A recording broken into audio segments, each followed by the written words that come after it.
하나님의 구출계획 제1과 후속자 하나님이 응답하시다 이런 제목으로 우리 출애굽기 2장 23절에서 3장 10절까지 말씀을 함께 나누도록 하겠습니다.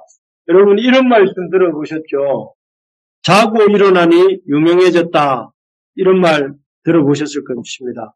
이 말은 영국의 바이런이라고 하는 시인이 한 말이라고 합니다. 바이런 시인이 늘 무명인 줄 자신이 무명이라고 생각하며 살았는데 어느 날 갑자기 그가 쓴 책이 널리 알려지면서 갑자기 유명해지게 된 것을 일컬어서 내가 자고 일어나니 유명해졌다 이렇게 말했다고 합니다. 그렇습니다. 요즘도 유튜브 영상 하나만 잘 올려도 사람들이 아주 유명해지는 걸 지곤 하는 걸 보면 이 말이 그럴듯한 말인 것 같습니다. 그런데 오늘 우리가 보려고 하는 이 본문에는 자고 일어나니 유명해진 사람들이 아니라 자고 일어나니 종이 된 사람들의 이야기를 하려고 합니다. 누구인지 이야기인가 하면 바로 이스라엘 백성 이야기입니다. 그들은 원래 이렇게 요셉 때에 이 애굽에 큰 기근이 들어서 그 기근을 이렇게 이 요셉의 어떤 지혜로운 정책에 의해서 잘 기근을 해결하면서 그때 총리였던 요셉의 초청으로 이집트에 내려왔고 고센이라는 땅에 정착했습니다. 그래서 사실 요셉과 이스라엘은 애국 사람들에게 은인, 기근에서 그들을 건져준 은인으로 여김받으면서 융숭한 대접을 받았습니다. 그런데 이 요셉과 이스라엘에 대한 애국 사람들의 융숭한 대접은 얼마 가지 못합니다. 출애굽기 1장 8절에 보면 요셉을 알지 못하는 새 왕이 일어나 애국을 다스리더니 이렇게 나옵니다. 이 사람이 아마 투트모스 1세라고 이렇게 애국의 18왕조의 세 번째 왕인 투트모스 1세일 것이다 이렇게 추정한다고 합니다. 어쨌든 요셉을 알지 못하는 새 왕이 등장하면서 참 이 왕은 걱정이 한 가지 생겼습니다. 그것은 무엇이냐면 애국 나라 안에서 나날이 급성장하고 있는 그 이스라엘의 그 번성을 보면서 걱정하기 시작했습니다. 두려워하기 시작했죠. 왜냐하면 나중에 애국의 전쟁이 일어나면 이스라엘이 애국의 대적과 힘을 합하여서 애국을 무너뜨리고 나가는 게 아닌가. 그래서 이스라엘에 대한 요셉과 이스라엘에 대한 감사하는 마음은 사라지고 두려워하는 마음이 있었고 두려워하다 보니 미워하는 마음으로 그 마음이 변하게 되죠. 그래서 이 사람이 하기 시작한 일이 뭐였냐면은 이 씨 말리기 작전, 이스라엘 백성의 씨를 말리는 작전입니다. 그래서 한마디로 이스라엘 민족을 숫자를 줄여서 나중에 이스라엘 민족을 없애버리기 위한 그런 작전을 이렇게 쓰게 되죠. 그래서 제일 먼저 한 일이 뭡니까? 이 사람이 한 일이 여기 비돔과 라암셋이라는 곳, 나일강 하류에 국가 국고성을 짓는 일을 시킵니다. 그래서 이 일은 아주 이렇게 완전히 인력으로만 하는 일이었기 때문에 아주 초고강도의 노동이 들어가야 했고, 그래서 이스라엘 백성들은 이 국고성을 짓는 일에 아주 이렇게 중노동에 시달리면서 아무 생각도 못하고 오로지 바로가 시키는 노동을 이렇게 하고 또 거기에 그 지친 몸을 일하고 쉬고 이 일에만 몰두할 수밖에 없었고 그러다 보니 이세 생산이나 이런 것들도 생각할 수도 없는 그런 상황으로 이렇게 가게 된 것이죠. 그리고 두 번째로 이 사람이 한 작전이 무엇이었냐면 투트모스 1세라는 사람이 한 일은 예수님 태어날 때 헤롯 대왕이 했던 헤롯 대왕이 아마 이 일을 흉내낸 것 같긴 한데요. 이 히브리 여인들이 아이를 낳을 때에 남아는 죽이고 남자아이는 생산할 수 있잖아요, 우선을. 그래서 남자아이는 죽이고 여자아이만 살려두라 이렇게 합니다. 그래서 히브리 산파들이 바로의 이명을 받지만 하나님을 경외하는 까닭에 남아라 할지라도 죽이지 않게 되죠. 그러니까 이제 더 화가 난 이 바로가 명한 것이 남자아이가 태어나면 남자아이는 무조건 강물에 던져서 죽이게 해라고 이렇게 명령을 합니다.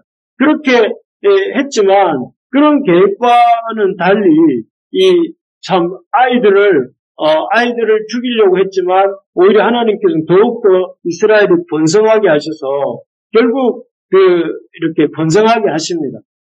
결과적으로 이런 과정들을 거쳐서 이스라엘 백성은 애굽에서 VIP로 내려왔지만 요셉의 때에 이스라엘은 VIP로 내려왔지만 참 몇십 년이 지나지 못해서 애굽에서 반국가 세력, 국가의 어떤 안보를 위협하는 잠재적 위협이 되는 반국가 세력으로 여겨지면서 앞에서 말씀드린 것처럼 자고 일어나니 유명해진 것이 아니라 자고 일어나니 종이 되어 있는 이스라엘의 모습을 이렇게 우리가 보게 되는 것입니다. 참 아이러니한 일이죠. 사실 요셉이나 또 이스라엘 백성이 아니었다면, 도움이 아니었다면 애굽이란 나라 자체가 그 큰 기근을 제대로 못 통과했다면 그 왕조 자체가 무너졌을 수도 있지 않습니까? 애굽 왕조가 이렇게 무너졌을 수도 있습니다. 실제로 이 요셉의 지혜로운 정책, 7년, 6년 이후에 7년 기근이 있을 것을 예견했잖아요. 예견하고 7년, 6년의 때에 곡식을 열심히 저장하여서 7년, 6년을 잘 지내고 난 뒤에 7년, 6년에 모은 곡식으로 7년, 6년을 나누는 정책을 요셉이 세워서 이렇게 펼칩니다. 그리고 또 그 7년, 6년과 7년, 6년 기간을 통하여서 애굽의 그 곡식으로 그 주변 나라들을 이렇게 자기 애굽의 지배하에 두게 되고 또 애굽 나라에 있는 모든 토지들도 바로의 어떤 소유로 만들면서 바로의 왕권도 강화하고 애굽이란 나라의 국력도 강화하는, 그래서 그야말로 어떻게 보면 지금의 이 시말리기 정책을 하고 있는 투트모스 1세라는 사람도 사실은 그 요셉이 펼친 정책 덕분에 이렇게 바로 노릇을 하고 있는 거지 않습니까? 그러면 당연히 이 애굽의 왕 바로는 이 요셉과 이스라엘에 감사해야 되는데 오히려 이렇게 은혜를 원수로 갖고 있는 이런 모습을 보면서 생각나는 단어가 이런 것입니다. 원수는 칼에 새기고 은혜는 흐르는 강물에다가 새긴다. 참 이 칼은 늘 들고 다니니까 이 칼에 새겨놓은 것을 늘 보게 되지 않습니까? 그러나 이 흐르는 강물에 새기면 강물이 흘러가고 나면 어디에 있는지 모른다는 말인데, 그래 이게 이 말씀처럼 사람들이 받은 은혜는 너무 쉽게 잊어버리지만 이렇게 섭섭하고 또 마음속에 이렇게 미워하는 것은 아주 오래오래 기억한다 이런 뜻인데, 여기 이 바로와 애굽 백성이 지금 요셉과 이스라엘 백성을 대하는 태도가 그렇습니다. 그들은 이스라엘의 은혜에 감사해도 모자랄 것인데 자신들이 만들어 놓은 걱정거리를 그 이스라엘 백성들에게 투사하고, 그리고 그 이스라엘 백성들을 그런 자신들의 생각 속에서 대적으로 상정하고, 그리고 그런 연장 차원에서 이스라엘을 학대하고 죽이려고 하는, 그래서 이것은 어떻게 보면 은혜는 잊어버리고 너무 당연하게 여기면서 쉽게 잊어버리고, 반면에 그 이스라엘 백성에게 감사해야 될 은혜는 잊어버리고 이스라엘 백성들로 인해서 자신들이 당할 수도 있는 어려움은 과대포장하면서 그렇게 이스라엘을 해치려고 하고 있는, 참 이런 모습을 보면서 우리가 지난 주일날도 봤지만 인간이라는 존재가 얼마나 참 대은망덕한 존재인가, 완악한 존재가, 받은 은혜는 잊어버리고 참 이렇게 이 하나님 앞에 돌려드려야 될 감사는 오히려 감사는 할 줄 모르는 그런 존재가 인간이다 하는 것을 보게 됩니다. 그리고 그렇기 때문에 우리도 이런 배은망덕한 우리의 본성대로 살지 않기 위해서 우리가 해야 될 일이 무엇인가 하면은 할 수 있는 대로 하나님이 주신 은혜든지 또 사람에게 받은 은혜든지 은혜를 당연하게 여기지 말고 그 은혜에 대해서 감사하는 마음을 가지려는 연습을 해야 됩니다. 그래서 그 어떤 누군가로부터 또 하나님께로부터 또 누군가로부터 은혜를 입었을 때에 그 은혜에 대해서 말로 하든 아니면 찬양으로 하든 아니면 헌신으로 하든 아니면 뭔가 헌금으로 하든 그래서 우리가 다양한 방법을 통해서 이 우리의 감사를, 은혜에 대한 감사의 마음을 표현하는 연습을 하지 않으면 우리의 본성으로는 은혜에 대해서 감사할 줄 모르고 잊어버리고 오히려 미운 것만 자꾸 상기하는 존재라는 사실을 우리가 기억하면서, 그래서 우리가 은혜에 대해서 의지적으로, 또 우리가 말과 행동으로, 또 우리의 물질로, 우리의 시간으로, 우리의 헌신으로 감사하는 연습을 해야 된다 하는 것입니다. 그렇게 하나님에게로부터 받은 은혜를, 또 사람에게로부터 받은 은혜를 당연하게 여기지 않고 감사하고 또 감사의 표현을 하기 시작할 때에 그 감사하는 마음에 더욱더 풍성한 하나님의 은혜가 임하고 더 놀라운 생명의 역사가 일어나게 되는 것이죠. 그래서 여기 그런 어떤 좋은 예가 하나님의 은혜에 대해서 의지적으로 감사할 때에 그 삶에 하나님의 놀라운 생명의 역사가 일어났던 사람이 누구냐면 바울입니다.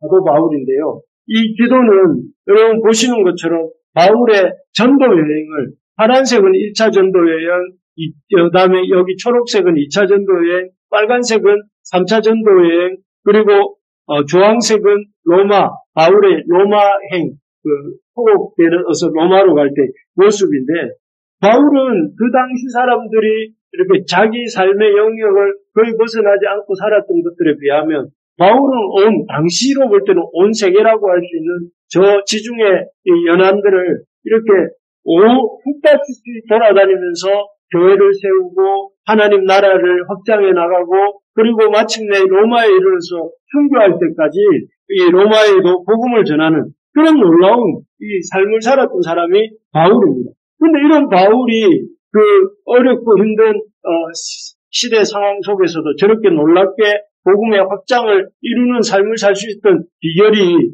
그가 이렇게 써놓은 그 신서들에 보면 나오는데, 빌립보서 4장 4절에 보면 우리 같이 한번 읽어볼까요? 시작. 주 안에서 항상 기뻐하라. 내가 다시 말하노니 기뻐하라. 바울의 신조가 뭐냐면은 기뻐하는, 하나님이 주시는 그 은혜에 대해서 그냥 당연하게 여기는 것이 아니라 감사하고 기뻐하는 것이죠. 그래서 데살로니가 전서 5장 16, 17, 18절도 역시 바울이 한 말인데 우리 같이 한번 읽어봅시다. 항상 기뻐하라, 쉬지 말고 기도하라, 감사에 감사하라. 이것이 그리스도 예수 안에서 너희를 향하신 하나님의 뜻이니라. 예, 아멘. 여기에 보니까 바울이 참 어떻게 보면 우리가 오늘 말씀드리고 있는 내용의 핵심이 이 속에 있습니다. 기뻐하라. 항상 기뻐하라. 기쁜 일만 있었겠습니까? 그렇지 않지만 항상 기뻐하고 쉬지 말고 기도하고, 우리가 그러지 않습니까? 아침에도 기도하고 오늘 저녁에도 또 기도하는데, 기도하고 범사에 감사할 때 이것이 그리스도 예수 안에서 너희를 향하신 하나님의 뜻이고, 그렇게 감사할 줄 아는 삶을 살았던 바울을 통해서 하나님이 그 놀라운 앞에서 본 이러한 선교의 역사를 이루신 것입니다. 그래서 우리가 기억해야 될 것이 참 우리에게 주신 은혜들을 당연하게 여기지 말고 감사의 마음을 가지고, 그 감사의 마음을 가지고 그 은혜에 대해서 이렇게 구체적으로 감사를 표현할 줄 아는, 무엇보다 말이겠죠. 그리고 무엇보다 이런 어떤 헌신이겠죠. 그리고 또 헌금하는 것도 되겠죠. 우리가 은혜를 받았으면 그 은혜에 대해서 표현을 해야 돼요. 감사함으로, 이렇게 어떤 이 말로, 찬양으로, 헌신으로, 헌금으로 그렇게 표현할 줄 아는 우리 부르심의 가족들이 되기를 주님의 이름으로 축원합니다. 그래야 그 은혜가 더 크고 넘치게 이렇게 우리 삶 가운데 임하게 될 줄로 믿습니다.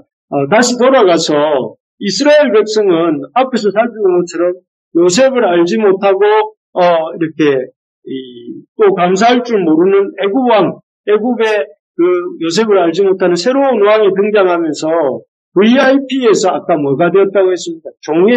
종의 신세가 되고 말았죠. 그리고 이런 애굽 왕들의 어떤 학대로 이 국보성을 짓는 일에 동원되기도 하고, 또 씨를 잊지 못하도록 남아들이 살해당하기도 하고, 또 급기야 남자애들을 물에 던져서 죽이게 만드는 그런 일들이 끊이지 않게 됩니다. 그래서 이로 인해서 이스라엘 백성들 가운데서는 슬픔의 곡소리가 이 자녀를 잃은 그 어머니들의 울음소리가 그칠 날이 없었습니다.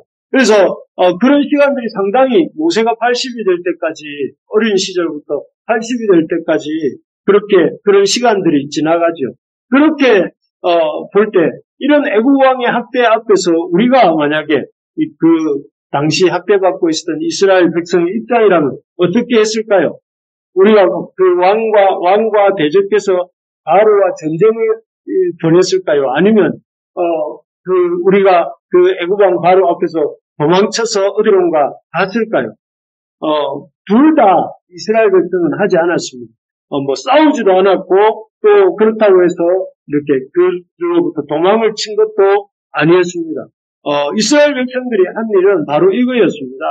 애국왕의 학대 앞에서 여호와께 탄식하며 부르짖는 일을 하였습니다. 여기 출애굽기 2장 23절에서 25절까지에 보면 이스라엘 자손은 고된 노동으로 말미암아 탄식하며 부르짖으니, 그래서 그 부르짖는 어떤 이스라엘 백성들의 그 부르짖음이 놀랍게도 뒤에 보면 그 부르짖는 소리가 하나님께 상달되었다 이렇게 나오고, 또 하나님께서는 이 보통 들어온 그들의 기도 소리를 들으시고, 24절에 보면 그 하나님이 아브라함과 이삭과 야곱에게 세운 그의 언약을 기억하셔서 25절 같이 한번 읽어봅시다. 25절 시작. 하나님이 이스라엘 자손을 돌보셨고 하나님이 그들을 기억하셨더라.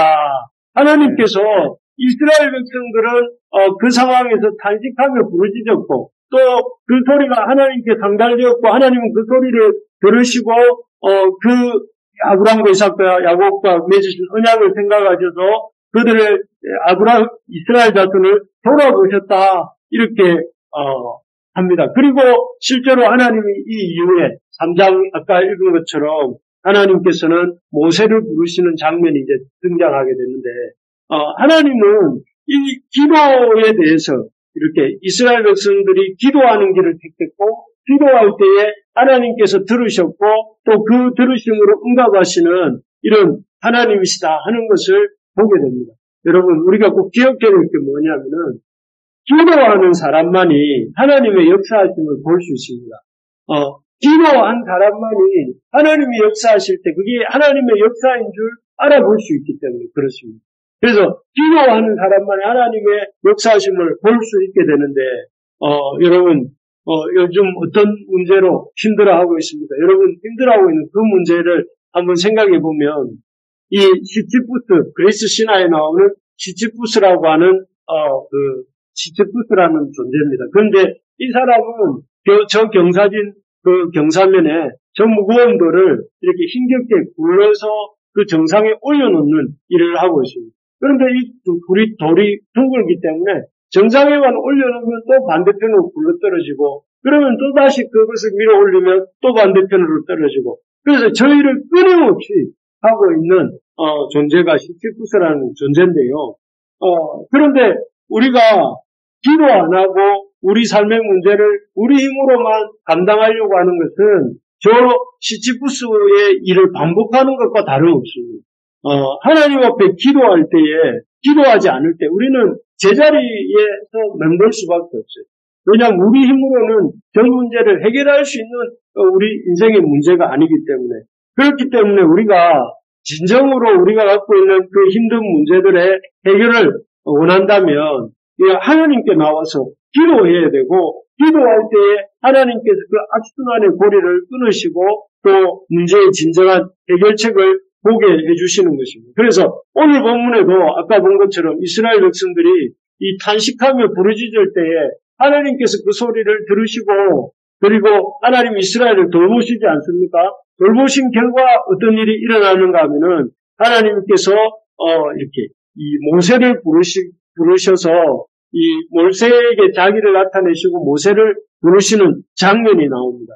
하나님이 탄식하고 부르짖는 자에게 응답하시고, 또 응답하셔서 하나님의 이 역사를, 구출의 역사를 시작하시는데, 여기서 우리가 한번 볼 수 있는 것은 하나님이 모세에게서 나타나셔서 하신 말씀의 내용인데요. 그 7절, 8절을 우리가 한번 읽어보겠습니다. 7절, 8절입니다. 같이 한번 읽어봅시다. 시작. 여호와께서 이르시되 내가 애굽에 있는 내 백성의 고통을 분명히 보고 그들이 그들의 단독자로 말미암아 부르짖음을 듣고 그 근심을 알고 내가 내려가서 그들을 애굽인의 손에서 건져내고 그들을 그 땅에서 인도하여 아름답고 광대한 땅, 젖밥꿀이 흐르는 땅, 가나안 족속, 헷 족속, 아모리 족속, 브리스 족속, 히위 족속, 여부스 족속의 지방에 데려가려 하노라. 네, 여기에 보니까 하나님이 바로로부터 압제당하고 있는 이스라엘 백성들을 근본적으로 구원하실 수 있는 그 길을 여시는데, 그게 뭐냐면은 이스라엘 백성을 애굽인의 손에서 건져내셔서 여기 8절에 나오는 것처럼 아름답고 광대한 땅, 젖과 꿀이 흐르는 땅으로 데려가겠다, 이렇게 말씀하십니다. 할렐루야. 기도할 때에 이런 고난의 문제, 고생하는 그 문제가 해결이 되어지고 그 해결의 결과로 이런 새로운 하나님의 역사를 보게 되는 것입니다. 그래서 하나님은 우리의 기도를 우리가 기도할 때 들으시고 그 기도를 통해서 우리의 형편을 아시기 때문에 그 기도를 들으시고 그 기도에 가장 놀라운 해결책을 제시해 주신다 하는 것을 우리가 볼 수가 있습니다.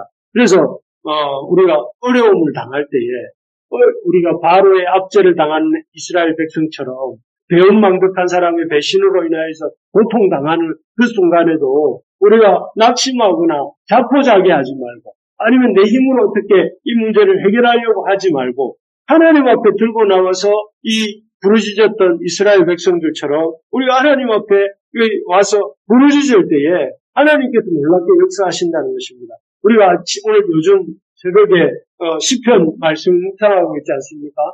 우리가 지난 월요일 저녁에 월삭 기도회부터 시편 44편, 45편, 46편, 내일은 47편을 우리가 묵상하게 되는데, 이런 시편 말씀들 속에서도 보면 요즘 그 역사적 배경이 뭐냐면 시편 44편에서 47편까지의 역사적 배경이 뭐냐면 아수르 왕에 의해서 이렇게 포위되어 있는 아수르 왕 사네립에 의해서 포위되어 있는 예루살렘입니다.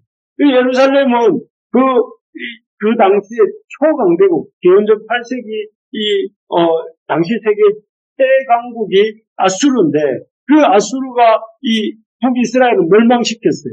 북이스라엘을 멸망시키고 이제 남유다마저도 이렇게 이제 거의 다 함락하고 예루살렘만 딱 남아있는 그 시점인데, 그 시점에 하나님의 백성들이 어떻게 하는가 하면은 하나님이 피난처시고 우리가 환난 중에 만날 만한 도움이 있습니다 하고 하나님은 우리의 피난처가 되십니다. 하나님께 피난을 해요. 우리가 잘 아는 히스기야 왕도 그렇죠. 히스기야 왕도 하나님 앞에 편지를 들고 올라가서 이렇게 하나님 앞에 펴놓고 기도하고, 또 고라 자손의 시들인데 10편 44, 45, 46편 고라 자손들도 하나님 앞에 하나님은 우리의 피난처시고 도움이십니다 하고 기도하고, 그래서 왕과 백성이 한결같은 마음으로 기도할 때 어떤 일이 일어났습니까? 하나님이 천사를 보내셔서 이스라엘 예루살렘 성을 포위하고 있던 18만 5천 명의 그 군사가 하루아침에 어떤 역병에 의해서 다 죽게 되지 않습니까? 그리고 그 결과로 이스라엘 백성들은 이 예루살렘이 이렇게 멸망당하는 것이 아니라 구원받는 역사가 일어나게 되고, 그 후로 북이스라엘은 BC 722년에 망하지만 이 남유다는 BC 586년까지 약 130-40년간의 역사의 연장을 더 받게 되죠. 이런 걸 보면서 우리가 하나님께 기도할 때에 하나님 응답하시고 하나님 놀랍게 역사하셔서 구원을 이루어 주신다는 것을 우리가 보게 되는 것입니다. 지금 우리가 고민하는 상황과 문제가 무엇입니까? 그 상황과 문제 그대로를 이렇게 들고 주님 앞에 나가서 우리가 부르짖어 기도할 수 있기를 바랍니다. 기도할 때에 하나님은 이스라엘을 애굽에서 건져내신 것처럼, 또 아수르의 손에서 예루살렘을 건져내신 것처럼 하나님 우리를 건져내달라고 우리가 기도합시다. 그래서 우리 삶에, 또 우리 가정에, 또 우리 교회에, 우리 주일학교에 참 문제를 놓고 하나님 앞에 기도할 때에 하나님 우리가 생각지도 못했던 하나님의 구원을 허락하시고 하나님의 놀라운 은혜를 맛보게 해주실 줄로 믿습니다.